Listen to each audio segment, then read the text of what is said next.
तीर्थ पर आने से श्रद्धालु को भगवान शिव और भगवान विष्णु दोनों का आशीष प्राप्त होता है।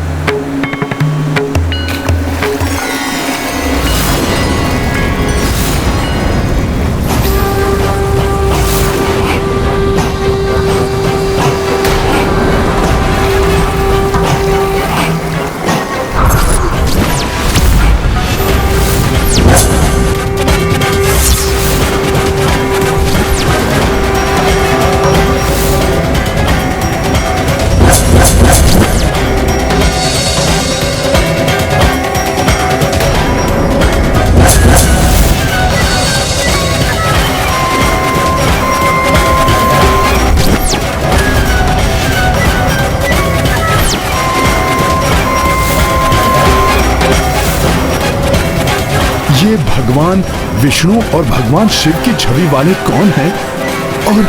और ये मेरे समान क्यों दिखाई दे रहे हैं?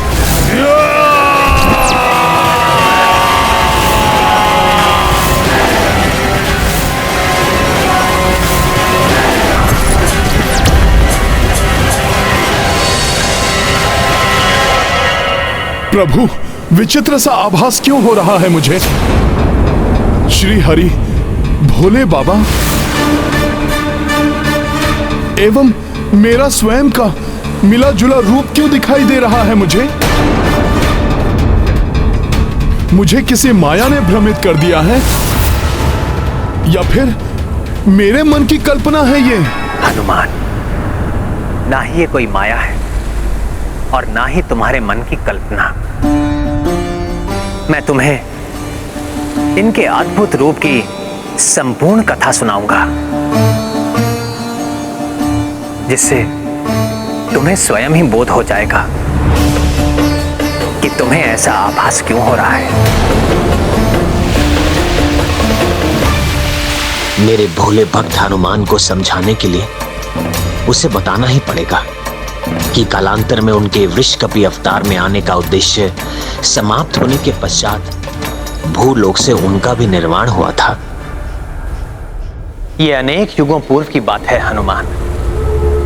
दैत्यों के पूर्वज महाबली हिरण्य का पुत्र महाशनि घोर तपस्या से प्राप्त वरदानों के कारण अनेक शक्तियों का स्वामी हो गया था, किंतु तपस्वी होकर भी दैत्य प्रवृत्ति के कारण उसने अपने आतंक से तीनों लोगों को आतंकित कर रखा था।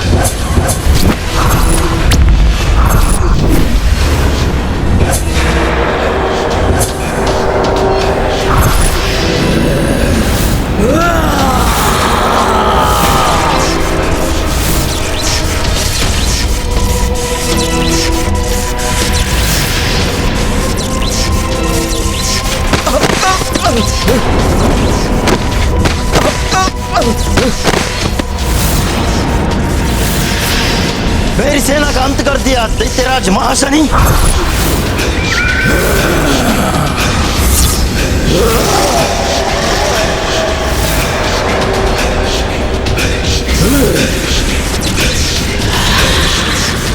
अब तुम नहीं बचोगे। सभी विरोधी राजाओं का वध करके महाशनि ने पाताल लोक और भूलोक पर अपना आधिपत्य जमा लिया था। अब उसका अगला लक्ष्य था इंद्रलोक। प्रभु, क्या वो इतना शक्तिशाली था कि देवताओं से भी युद्ध कर सके? उसे विश्वास था कि उसकी शक्ति के समक्ष देवता नहीं टिक पाएंगे, इसलिए इंद्रलोक पर आक्रमण करने के लिए वो एकाकी ही जा पहुंचा। उसके एक भयानक गर्जन से देवताओं के हृदय भी कंपित हो उठे। देवराज इंद्र, यदि अपनी भलाई चाहते हो तो महाशनि को स्वर्गलोक सौंपकर चले जाओ, क्योंकि महाशनि से युद्ध करने का सामर्थ्य नहीं है तुम देवताओं में। मूर्ख महाशनि! पाताल और भूलोक पर विजय प्राप्त करके तुम स्वयं को महाबली समझने लगे, जो देवलोक को विजित करने का दुस्साहस कर बैठे। स्वर्ग नहीं, काल कोठरी मिलेगी तुम्हें, तुम्हारी इस उद्दंडता के लिए। काल कोठरी महाशनि को नहीं, तुम्हें मिलेगी इंद्र, वो भी स्वर्ग लोक की नहीं, पाताल लोक की।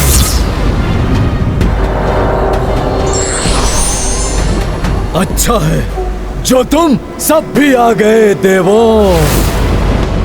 अब तुम भी देखो कि महाशनि कैसे तुम्हारे इस इंद्रदेव को बंदी बनाता है। तुम्हारे इस दुस्साहस का दंड मैं तुम्हें दूंगा महाशनि। मेरे प्रचंड अग्नेयास्त्र से क्षण भर में भस्म हो जाओगे तुम।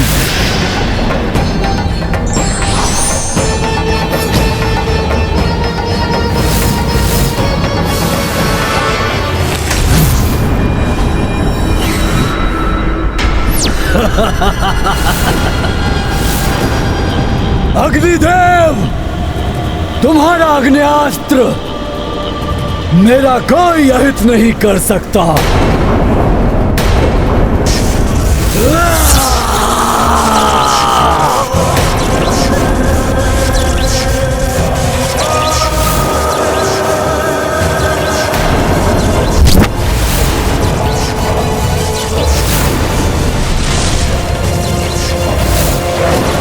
मूर्ख देवताओं, व्यर्थ ही इस इंद्रदेव को बचाने का प्रयास कर रहे हो।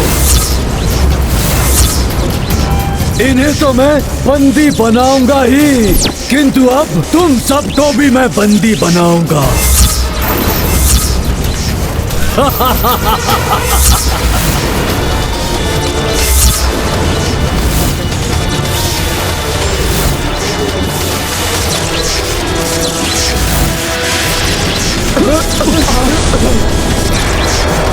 महाशनि!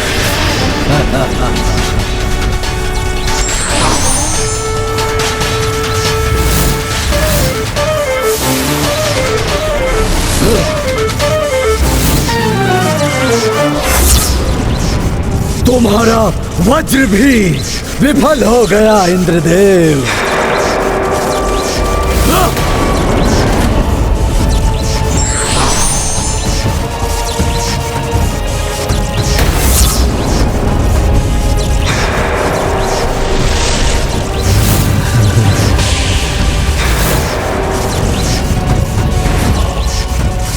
छोड़ दो मुझे, छोड़ दो।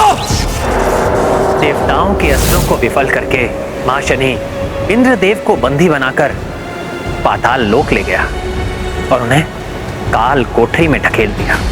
देखा इंद्रदेव, किसने किसे बंदी बनाया?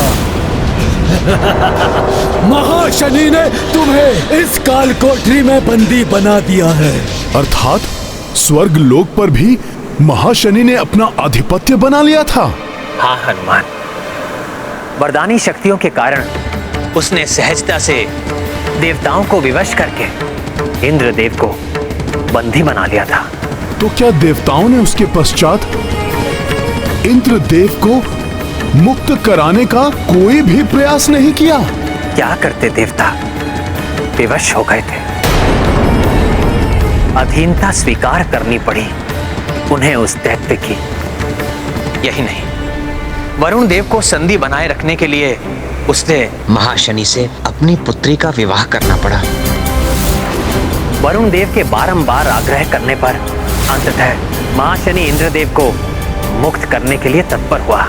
जाओ इंद्रदेव, तुम्हें मुक्त किया महाशनि ने, तुम स्वतंत्र हो।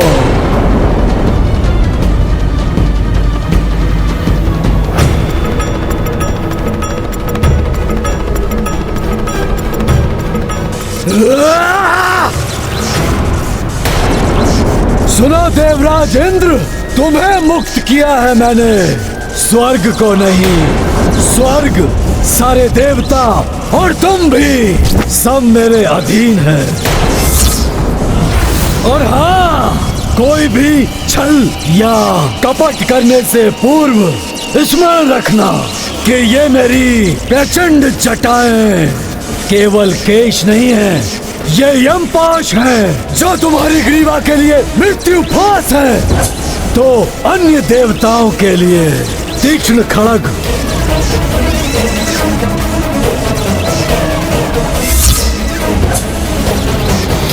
प्रभु, महाशनि ने तो इंद्र आदि देवताओं को अपने अधीन कर लिया। प्रभु, किंतु ये सब उस अद्भुत रूप से कैसे जुड़ा है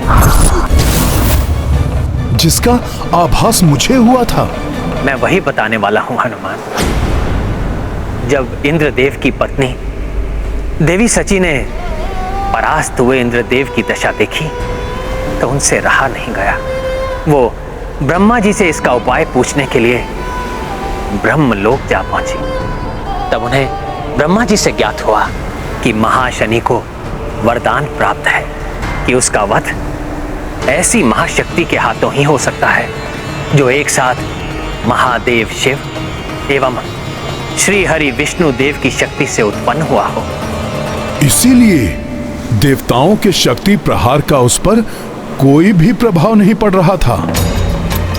तो क्या प्रभु, ये वही रूप है जिसका मुझे यहां पर आने से बार बार आभास हो रहा है? महाशनि के वरदान के बारे में ज्ञात होने के पश्चात देवी सची इंद्रदेव को साथ लेकर इसी गोदावरी एवं फेना नदी के संगम पर आई और यहां आकर उन दोनों ने श्री हरि नारायण एवं महादेव की प्रसन्नता के लिए घोर तप किया।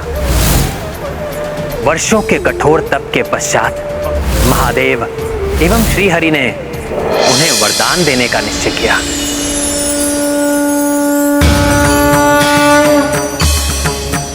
प्रणाम महादेव। प्रणाम श्री हरि। प्रणाम श्री हरि। इंद्रदेव, देवी शची, आपके कठोर तप से हम प्रसन्न हुए। अतः आप दोनों तपस्या का फल प्राप्त करने के लिए अधिकारी हो गए हैं। कहिए, क्या वरदान चाहिए आपको? दुष्ट दैत्यराज महाशनि का अंत और उसकी मृत्यु से स्वर्ग आदि तीनों लोकों में शांति। तथास्तु।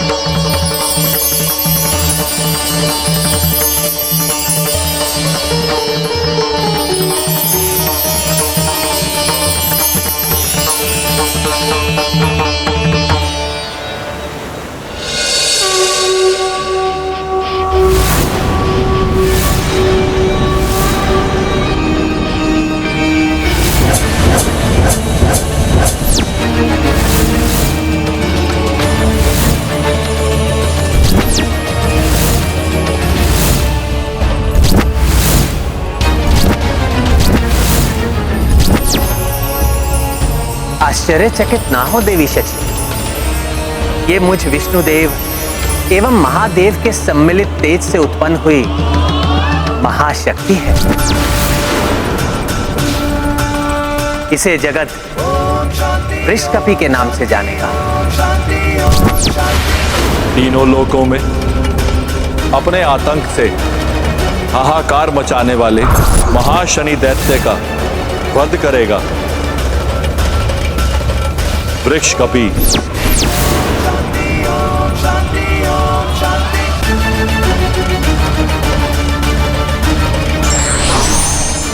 हे मां बलशाली वृषकपि, दुष्ट दैत्यराज महाशनि का अंत करके हम सब पर उपकार कीजिए एवं तीनों लोक को उनके आतंक से मुक्ति दिलाई।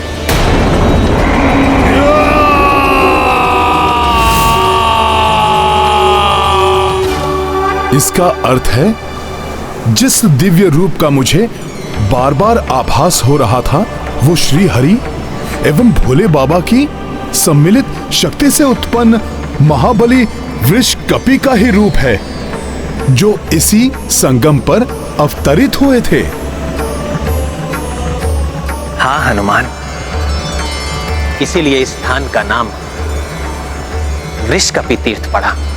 किंतु प्रभु, फिर वृषकपि ने दैत्य महाशनि का अंत कैसे किया? हनुमान, जिस प्रकार तुम एक ही छलांग में समुद्र पार करके लंका पहुंच गए थे, उसी प्रकार वृषकपि भी एक ही छलांग में यहां से पाताल लोक जा पहुंचे।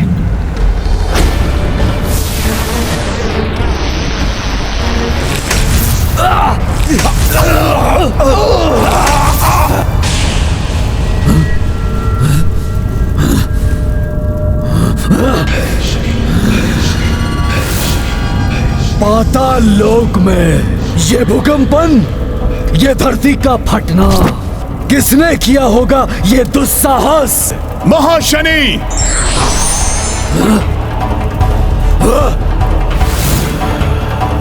प्रतीत होता है किसी बड़े योद्धा को उस इंद्र ने भेजा है। अच्छा है, बहुत दिनों से किसी महान योद्धा से युद्ध का आनंद नहीं लिया, अब आएगा आनंद।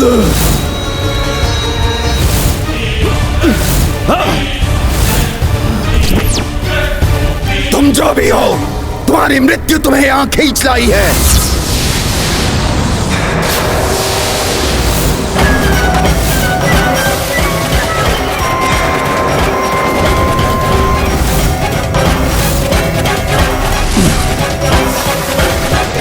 मृत्यु होगी तुम दैत्यों की।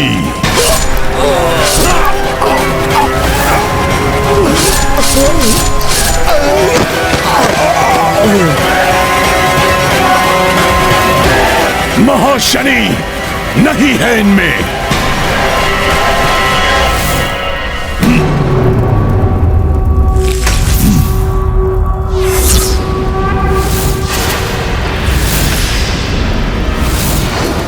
मेरी सेना का विनाश किया तुमने, किंतु अब मैं करूंगा तुम्हारा नाश।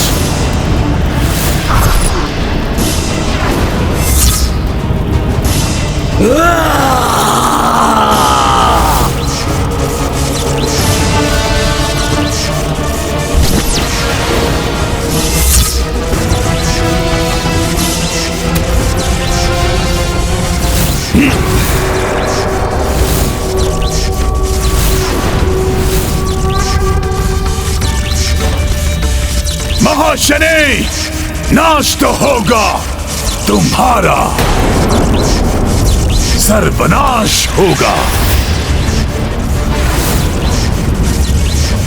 ये कौन है जिसने मेरी जटाओं को इस प्रकार पकड़ लिया है?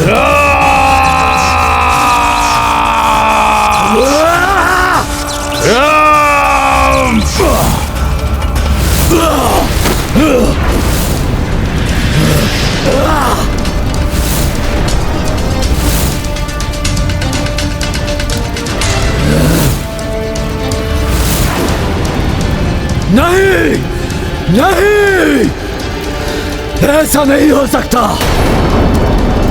मैं तुम्हें जीवित नहीं छोड़ूंगा।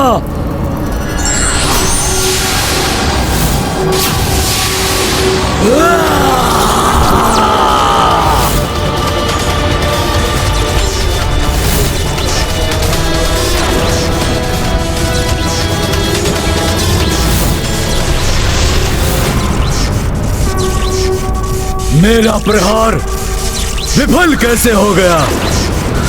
नहीं, तुम्हारा अंत होगा, अवश्य होगा।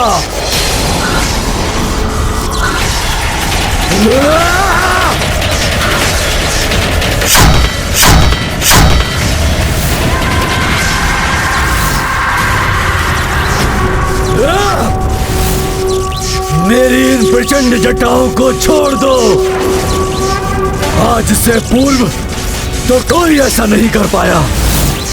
मेरी इन जटाओं ने बड़े बड़े बलवानों को भेद दिया है, किंतु ये कैसे इन्हें पकड़ रहा है? कौन ये? मृत्यु, मृत्यु हूं मैं तुम्हारी। नाम है वृक्ष कपि। अब होगा आरंभ तुम्हारे अंत का।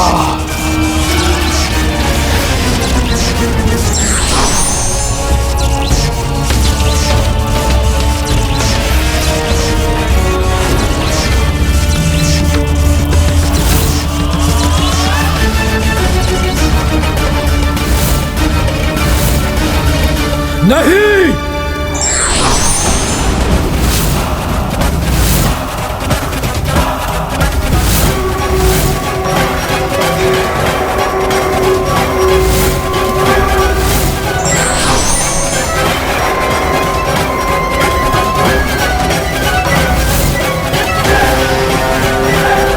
नहीं, ऐसा नहीं हो सकता। मेरी मृत्यु नहीं हो सकती। मुझे कोई नहीं मार सकता।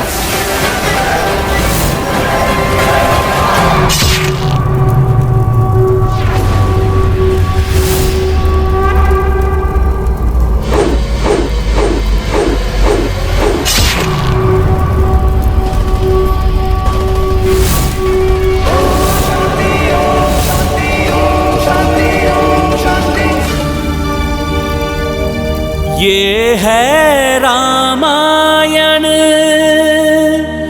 रामचंद्र गुण धाम की, सब सुधि जन करिए कथा श्रवण श्री। जो व्यक्ति अंत समय के निकट भी ईश्वरीय सत्ता और उसकी शक्तियों को पहचान नहीं पाता, उसका अंत दुखद होता है।